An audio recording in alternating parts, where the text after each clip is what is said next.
I actually believe for maybe the first time that CIOs could have a good shot of becoming CEOs, because technology is playing such an important part and becomes really the fabric and the enabler and competitive advantage.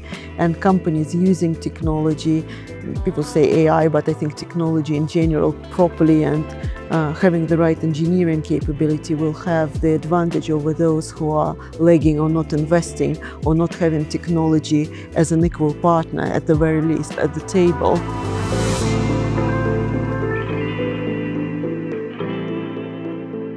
Thank you, Natasha, for taking the time to spend with us and have a conversation about all things innovation. Before we get into that topic, I'd love to hear a little bit about your personal story, how you got to the CIO role that you're currently in, and I suppose that journey that's sort of you've been on. Thank you for having me. And my CIO story, or how I got there, was really by incident. When I was a child, I wanted to be a biologist, but somehow deviated to English language, and I studied economics and finance in university. And then one day I saw the advert of Accenture in the local paper, and I didn't know what they were doing. So I applied, got through, ended up programming, designing, testing, and the rest is history. I guess I took some risks, and I was working in consulting and outsourcing for 14 years before I actually moved into the industry. And I suppose it was the risk from my side going into the industry space, and the risk on Standard Chartered, which was my first kind of industry employer to take me on. So it was probably a risk taken on passion. And I learned what I really know about CIO role and IT role from that job. I think I literally hugged every server in every data center. I fixed the cables under the tables just to learn the practical side of things, because in consulting and outsourcing, it's not quite the same as running IT operationally. And I'm very grateful for my former bosses and Standard Chartered giving me such an opportunity. And I never would have thought that I would become a CIO, at the time when I started my career. So all by incident. Amazing. And would you take any inspiration from what your parents did in terms of the journey that you've taken and how you've arrived at being a CIO? My parents were chemical engineers, and my mom was what we call a rocket scientist. She taught me either to do things well or not to do that at all. She was quite inspirational for me, and I think that way probably played a certain role, that I never actually gave up on things which didn't necessarily go well first time. So, and when I started my career in IT, it was an absolute disaster. But eventually you kind of overcome that, and you kind of persevere, and you self-teach, and you look at the best practices. And I think I was very fortunate that, I had an opportunity to learn, perhaps hard way, because it's the best way to actually to develop. A rocket scientist's mother is a pretty cool role model to have, and actually segues quite neatly into our sort of theme of innovation for this conversation. Obviously, in your most current role, you're CIO of a large insurer. And the insurance sector is quite an interesting one. Some would view it as quite tired and a little backward and a bit boring. But they are doing some incredible innovation to help their customers and help the businesses that they support. How do you approach innovation in the context of the insurance sector? I think in the context of the insurance sector, and in the context of my previous experience in Allianz and AXA as two of the largest insurance companies in the world, I would say that, yes, the perception initially is that it's quite an old world. However, in my personal experience in the last 2-3 years, insurance really, even more, maybe 4 years, insurance really opened up for change, for digital transformation, for innovation. And it's extremely challenging because there is so much history, so much technical debt, and so on. But I think in terms of innovation in insurance, going back to your question, it's speed of innovation is important, but it's innovation with guardrails, because insurance is a highly regulated sector, and we also have a lot of very sensitive customer data in that industry, and therefore you have to have certain guardrails. And when you think about speed, you think about fast and slow. Insurance are expected to provide that immediate quoting, very fast claims resolution process, etc., etc. But with a lot of technical debt, there is quite a challenge. How do you actually build that? How you use AI in the context of the legacy systems and something new. On the other hand, you also have to be careful and slow sometimes when you deal with corporate systems, because if you make a mistake in the corporate system, calculation of pricing or anything like that, or risk calculation goes wrong, that can be quite a disaster. So I think you need to kind of go fast and slow, and fast in the customer world, but again, very rigorously testing, making sure it works really seamlessly and good customer experience. And with the core systems, especially outdated legacy systems, you have to be very, very cautious, especially if you deal with monolithic systems and you don't have enough budget. So you need to kind of think, what are your crown jewels? Is it capacity? Is it the pricing engine? What do you do first? How do you use APIs, etc.? So how do you actually untangle the whole thing? Do you use microservices to take the best of breed, whatever exists? So there are different options, but you need to be slower perhaps than in the frontier, so to speak. I think. Yeah, no, that's fascinating. The fast and the slow, depending upon the area of the business. You touched on regulatory, and obviously insurance is one of the most regulated sort of industries that exist. How does that factor into your thinking, particularly in a time, especially with AI, where regulatory frameworks aren't fully defined yet, and people don't fully understand the regulatory impact, or haven't even defined what the regulatory impact might be for innovation, particularly AI-led innovation? I think personally of regulation, not necessarily as a constraint, but more of the enabler, because regulation makes insurance companies build or develop systems which are robust, which are future-proof, and which are aware of the data and sensitive customer data. So actually regulation can, if you're doing it well and if you're addressing it well, it could bring a competitive advantage to the company. Having said that, I also need to point out that if the regulators are not yet clear around AI or around stablecoin or any other topics which are more recent, I think there are several things which can be done. Firstly, and I have seen it in banks, I have seen it in insurance, it's about advocacy. It's about actually telling the regulators what we're doing and actually creating or actually participating in the sandpits which they create more recently. For example, in the UK, regulatory authorities have those sandpits where you can play with things, try, and all the parties learn. I have a good example where one of the insurers, they were looking at the parametric insurance products. Parametric insurance is basically when your flood goes to a certain level, you can claim. You can pay the claims automatically. And what that insurance company has done, they have actually worked with 4 or 5 Asian regulators, and they invited them not only to assess their solution, but actually to participate in developing it. And instead of 5-year or 3-year wait for this product or solution to be approved, it was approved within a year, which is pretty good in insurance regulatory context.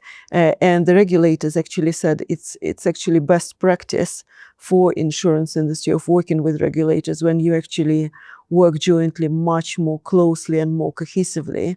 And apart from advocacy and joint, more deep work together, another thing is what worked for me always in any roles which I worked in, which touched the regulators, it's actually maintaining the dialogue, but leading the dialogue, not waiting for the regulators to come and ask. It's about defining the agenda and taking them through the agenda and the progress rather than waiting for them to come and ask. And also be very transparent, because sometimes if you tell the regulator, well, we're still in development of that, have you seen something like that, and or these are our options, they're quite actually grateful for that as well. And it's better than saying something which you're not sure of. So we've talked about the internal approach to innovation and how you consider it as an insurer. We've talked about the regulatory impact and how the regulatory framework, how that enables you or sometimes restricts your ability to innovate.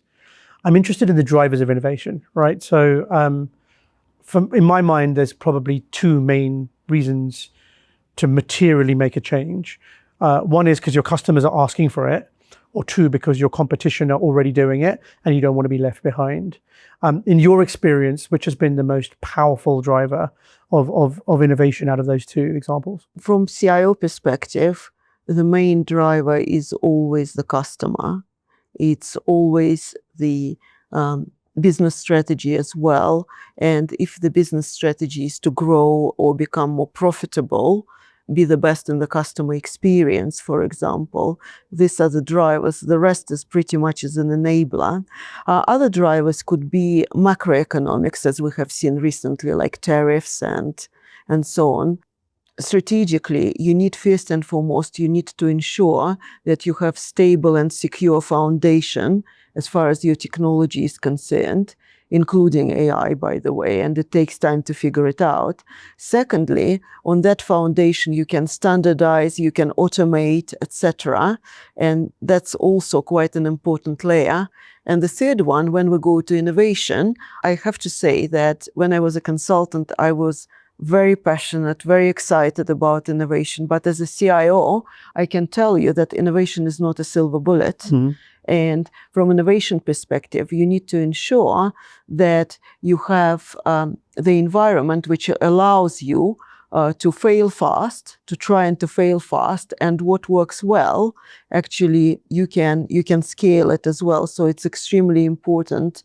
And from innovation perspective as well, ownership is also very important. You don't want to end up with a solution looking for the problem. You actually need to understand where the issues are or what the challenges or business priorities are, and prioritize accordingly your innovation in a way that it's impactful. As we say with AI, it should be desirable, doable, and have a good ROI. There's obviously a tension that sits in terms of delivering innovation between external providers, enabling that, and yourself as a CIO being able to deliver that with your own internal capability. How do you strike that balance? I think first and foremost, you need to start even thinking from regulatory perspective. And regulators always, like, especially in banking environment, they always ask the bank, what are your core strategic capabilities and who actually looks after them? If they're outsourced, it's not a good thing. And if they're not, how do you actually manage the risk, etc.? Because security risks come from third parties as well. So that's another element you need to mention and manage. But I think from my perspective, I had very good experience of co-creation. And if you work with the vendors like Microsoft, AWS, many others, smaller vendors perhaps, co-creation actually and co-ownership and putting, all the sides kind of equally, putting the kind of risk together, I think partnerships, they actually work really well when relevant. But what is important from CIO perspective, we're taking these skills back into organization, like app development, for example, engineering, but there is no way we can do everything. Mm-hmm. That's why it's important to continue working with strong, robust engineering companies and other vendors who actually can provide that, who can close our gaps, who provide those essential skills which we don't have or which we don't have enough of. Mm-hmm. And that's what I see those collaborations really working very, very well. Mm-hmm. But also, you asked about internal stuff and how you keep them motivated. One of the things is to ensure that they are understanding what they're doing, how it fits into the business outcomes, how it fits into the business strategy. Because very often when CIOs and our HR colleagues do the employee surveys, very often you listen, we don't understand the strategy. or we don't understand why we're doing what we're doing. And I think here it's very important that everyone, from very senior person to very junior one, understand what they're doing, how it fits into the business strategy, not so much technology, but business strategy. That's number one. The second thing is to give your teams to develop their skills, to give them the opportunity to learn. And that comes both from like setting up AI and data academy, for example, or learning from vendors, learning from partners. And I know, for example, apprenticeships are quite hot thing at the moment, but for various reasons in the CIO teams, you have very limited management time to look after apprentices or even to take apprentices, though we want to build those skills. And that's where the partners could come in, and they can not only teach our enthusiastic people what good engineering looks like, but also help with bringing more apprentices into the space as well. And that's particularly valuable because you need those skills. The craft of engineering is obviously very important, particularly when you're trying to orchestrate such a complex ecosystem. Could you maybe give some examples from your experience of where you found that's really mattered? And conversely, I guess, where bad engineering has really let you down and really hindered your ability to successfully innovate? Absolutely, the quality of engineering is paramount. There are many aspects to that. It's the data lineage, it's security by design, it's SecDevOps, it's transparency, reusability of what you built as well, right? It's automated rather than manual testing, and ideally using the appropriate quality of data as well, with the consideration of regulatory compliance and where you test, etc. So there are quite a few aspects there, and it's a more kind of product-based approach. And where I saw really good examples of engineering, where the engineering team, with all those kind of practices, they would build the squads around the building the feature or a product and take end-to-end responsibility rather than just providing staff augmentation and making it inconsistent, etc. So these are really good outcomes, which I have seen in terms of the product development, etc., and using that product agile approach, security by design. I know some of the large cloud providers are quite strong on that as well. So good lessons learned from there too. An example of bad engineering would be very tight integrations, where you cannot decouple, or old monolithic systems. That's why APIs are preferable. Fintechs, they come and go. Large bank or large insurer stays, and if you need to move from one platform to another, or you need to change, you need to decouple very, very quickly. And if the tight integration persists, that's probably not a good thing of engineering. So you have to make it flexible. It's just one of many examples. And I guess we're seeing now with the advent of AI and its usage in software development, real leaps and bounds forward in terms of productivity of engineering, but also quality.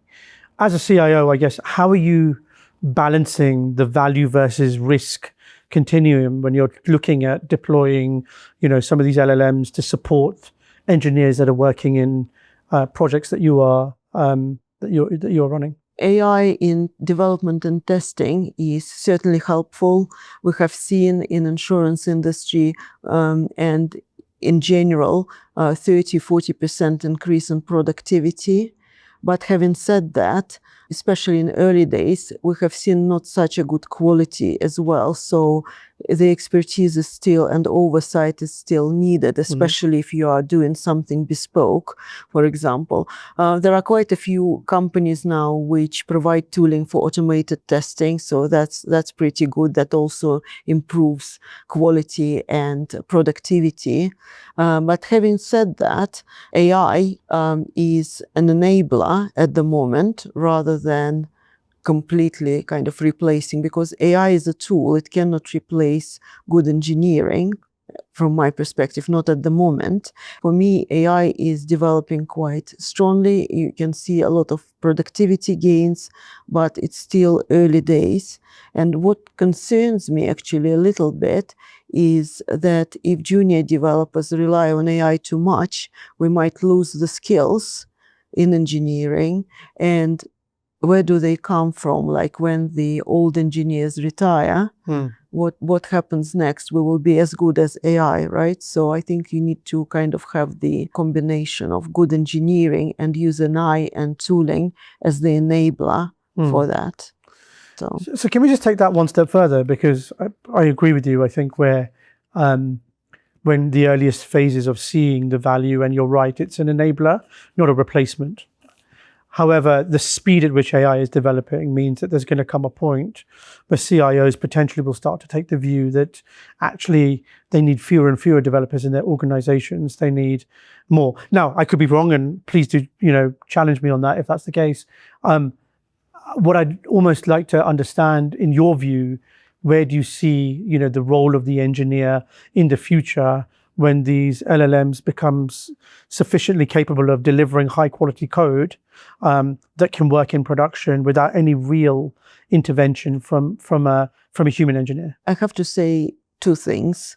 From CIO perspective, engineers will still be needed and required in the teams, absolutely. And where, in insurance, you see companies building core engineering capabilities. Secondly, AI does not replace developers per se, but AI enables insurance companies, development teams, engineering teams to do more with the same. And there is a lot of development going on. So our teams can actually do more and do more interesting work as well. So I haven't seen companies moving a lot of development skills out. In fact, a lot of companies are fighting for good engineers, right? And they want to have those capabilities inside. And I think especially in large companies, old companies, you have the spaghetti and meatballs of the system. So there is integration, configuration. There are lots of things which AI perhaps cannot do. When we talked about the second point, you talked about LLMs and potential replacement. I think for non-differentiating activities, LLMs probably could be good. But also increasingly in various industries, small language models are used, and they are proprietary to yourself, and they're focusing on crown jewels, on strategic processes, strategic modeling. And there, I think it's very important to have your own internal capabilities, engineering, actuarial, modeling, whatever it should be, which actually gives you the competitive edge, right? So I think it would be the combination of both, and it would still be required to have those internal capabilities alongside of your strategic business areas. So what I'm taking from that is that there's a sense from you that the doomsayers that say that these jobs will no longer be required in short order is actually more scaremongering than it is actual reality. I actually see more demand at the moment because there is so much digital transformation is going, and the AI is still early days. Of course, nobody knows how AI will, and how quickly AI will overtake the world, so to speak. And it's a very interesting time we're living in. And you can see various very prominent figures in IT saying that it's already here. In my view, I think you need to look at various scenarios. And in some cases, full automation makes sense. And in some cases, where it's especially edge cases, competitive advantage, etc., you'll still need to have a good, strong, robust engineering capability to bring that to life. Just as a kind of, I guess, a final sort of theme, in a lot of the AI debate at the moment, there's a lot of discussion about trust.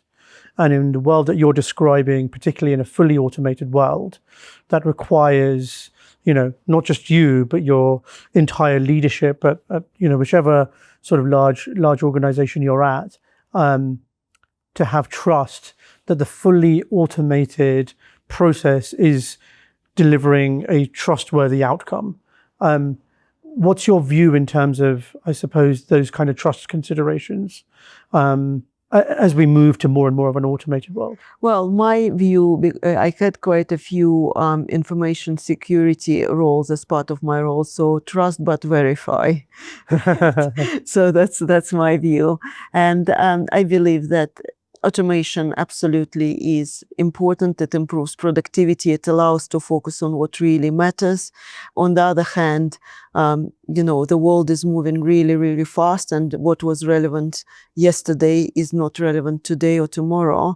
And you need to think out of the box. Maybe if you automated the process and that process was not an optimized one, you automated a mess, or some new things happen, or some new customer expectations come in, or regulatory expectation changes in terms of how things are done.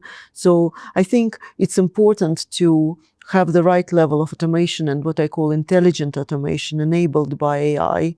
And a good example would be where AI could be used in insurance and call centers. So the customers don't want sometimes to talk to AI because they're discussing some sensitive points, and AI might not give you the exception from your policy if you need a courtesy car urgently, but the human agent might do. But on the other hand, as a customer, if I call the insurance company call center and I say, does my policy cover this, that, or the other? And in the past, it took 5 minutes for the call center agent to go through the systems, to look for the answers, and eventually maybe put the customer to listen to some kind of dodgy music, or maybe classical music, whatever. And now it actually takes 5 seconds. So when the customer calls, the agent is still on the call, but the question is being picked up by AI as it's being asked, and AI goes to the customer data and brings in the answer and the reference in the policy, which exactly answers the